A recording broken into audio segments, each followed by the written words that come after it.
বিসমিল্লাহির রহমানির রহিম। মহান স্বাধীনতার ঘোষক, বহুদলীয় গণতন্ত্রের প্রবক্তা,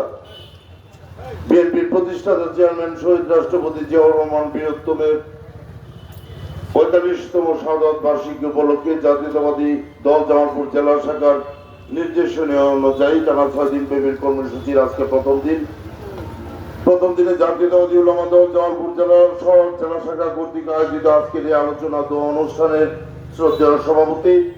জাতীয়তাবাদী উলামা দল জামালপুর জেলা শাখার সম্মানিত সভাপতি আমাদের শ্রদ্ধেয় জনাব গোলাম রব্বানী।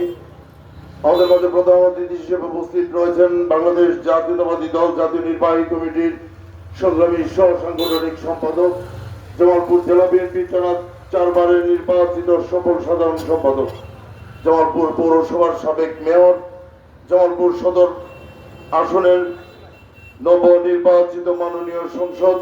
জননেতা জনাব অ্যাডভোকেট শাহ মোহাম্মদ ওয়ারেস আলী মামুন এমপি মহোদয়, উপস্থিত জামালপুর শহর বিএনপির সম্মানিত সভাপতি জনাব লিয়াকত আলী সহ শহর বিএনপির সম্মানিত নেতৃবৃন্দ, জেলা বিএনপির সম্মানিত নেতৃবৃন্দ, জাতীয়তাবাদী উলামা দল জামালপুর জেলা শাখার সংগ্রামী সাধারণ সম্পাদক আব্দুর রহিম রাশিদী সহ উলামা দলের